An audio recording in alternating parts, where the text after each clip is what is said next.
Waterloo is a huge, if little-known, epic dramatization of Napoleon's last stand, directed by Sergei Bondarchuk.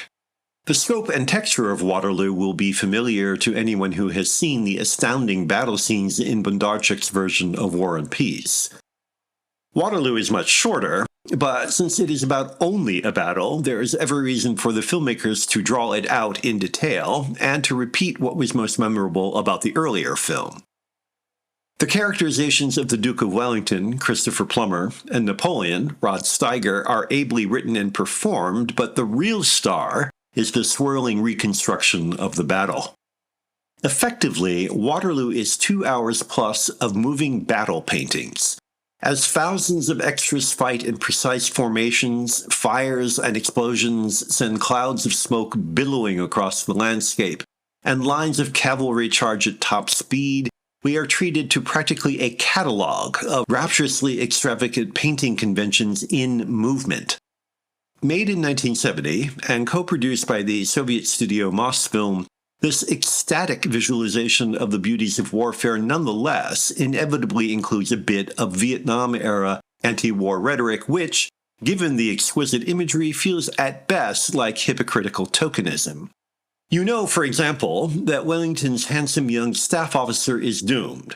He has to be killed so that the Duke, and we, will recognize the terrible, terrible cost of warfare. And when one of the British soldiers breaks down in the middle of the battle and asks, why do we do this to one another? And by the way, that's almost a direct quote. The only answer can be, because it's so beautiful, of course. Such face-saving interjections have little to do with why we're watching the movie and everything to do with justifying the spectacle that is the film's raison d'être. That appeal exceeds rational explanation. When, for example, Bondarchuk evokes Lady Butler's famous painting of the Charge of the Scots Grey, the sheer kinesthetic energy, the unrestrained corporeal thrill produced by the line of galloping horses, bright red uniforms, and shining armor obliterate any effort to describe or explain the experience. This formal ecstasy is akin to the excitement of cheering your favorite sports team, and indeed one of the best examples of the experience is the chariot race in Wyler's Ben-Hur.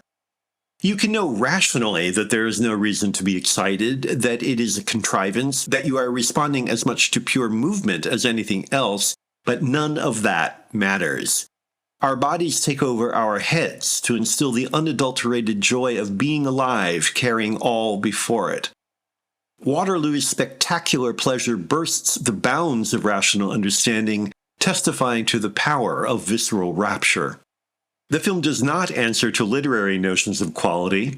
Even less does it conform to dubious moralizing, but it is profound in ways beyond language, beyond empathy, beyond common sense.